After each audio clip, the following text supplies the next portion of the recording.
Jannah, he'll give you. You're now in his good books. You do something evil, he's going to take it away again. And then you do good, he gives you again. And you do something evil, he takes it. And say, no, God doesn't do that. Once you have achieved reached salvation, finish. He paid for it. Jesus Christ paid for it. So this is beautiful idea. If it was true, most fantastic idea, for getting heaven.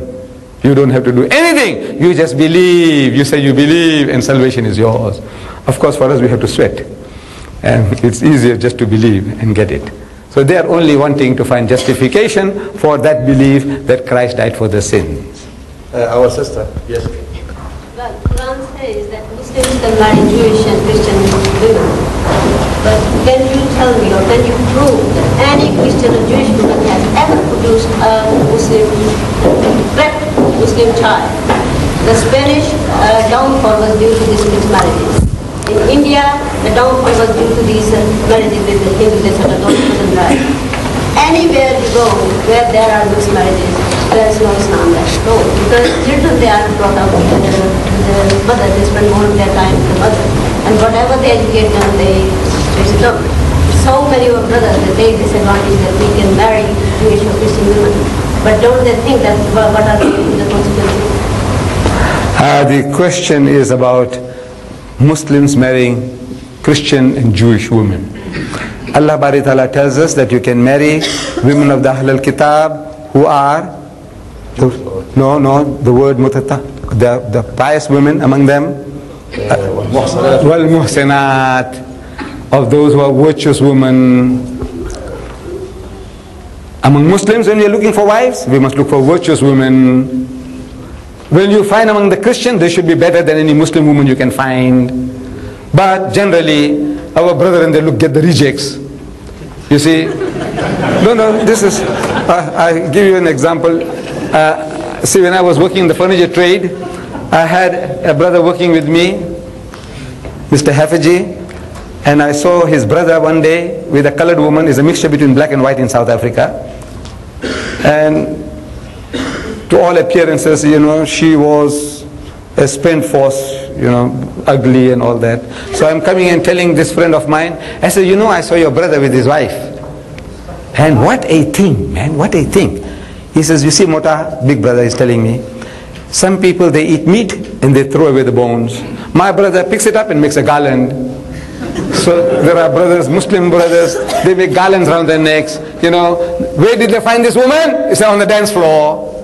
Where did you find her? In the cinema. She went out with you. She went out with how many others before you? Allah says, muhsinat, good women, virtuous women. So our brethren are finding easy way out.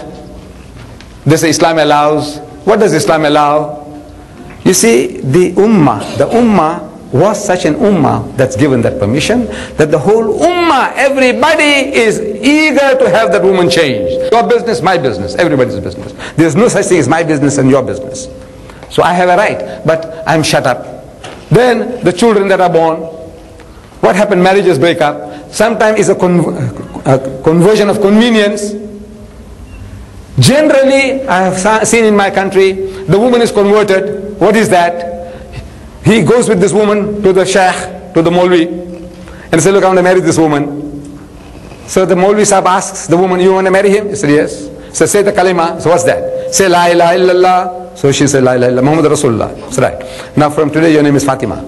You want to marry this fellow? He said, yes. So an-nikahu min sunnati, faman raghiba an sunnati, falaysa minni, aw kama qal. Right.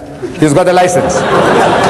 Wallah, this is the type of people that we have. You see, what is conversion? You got to change that person's outlook, complete outlook on life. At the back of the mind, she's still worshipping Jesus. Then some of them, they say openly they are Christians, and they're making their homes as centers for Christian activity. And the man, we are losing men now. Because of the woman, they marry Christian women and they're getting lost.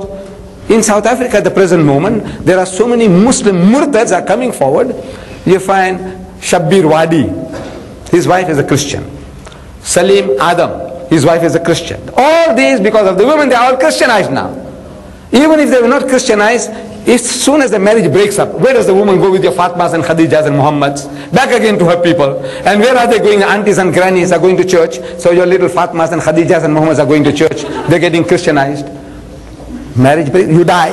Where does she go? to your grandfather? No, she goes to her grannies and her aunties. Shh, we are losing by the thousands, wallah. The fools don't know what they are bargaining. They're playing with fire. I am telling you that unless this Christian or Jewess, if you can make her a better person than your mother at home, don't take a chance. Unless you can make her better than your mother at home, better than your sister at home, I says you are playing with fire. Are you prepared to do that? You got no time. And you're not a man anymore. You are not a man anymore. You are male, all right, but you're not a man anymore. You haven't got that power that men had. Like one of our poets, he's put it very beautifully. I hope I'll be able to translate it. He says, Sheikh Sahib bhi to parde ke koi hami nahi. Sheikh Sahib bhi to parde ke koi hami nahi. Muft mein college ke ladke unse badzan ho gaye. Was में फरमा दिया कल आपने ये साफ साफ पर्दा आखिर किससे हो जब मर्द ही जन हो गए. I'll translate it. I will translate it. So this learned man, I'm not talking about our Sheikh here. So this Sheikh Sahib, he's also not a supporter of parda. You know the parda, the veil. He's not a supporter of parda. Wazam, he said, yesterday in the wise, in the lecture, he said clearly, very clearly. He says, for no reason these university students are getting dissatisfied with him. He explained yesterday in the lecture very, very clearly that after all, against whom are you going to make parda when men themselves are effeminate? They're also already woman-like. The men are not men anymore. So in other words, you are also like women, you know. So this has come to men, that you are not man enough to exert your rights even in your own home with your own wife. So don't take a chance, don't get burnt. I think that the best thing to conclude our meeting is to read Surah Al-Asr together. MashaAllah. So, Bismillahirrahmanirrahim. Wal-Asr. Inna al-insana lafi khusr.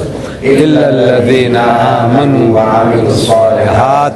وتواصوا بالحق وتواصوا بالصبر. وصلى الله على سيدنا محمد وعلى اله وصحبه وسلم.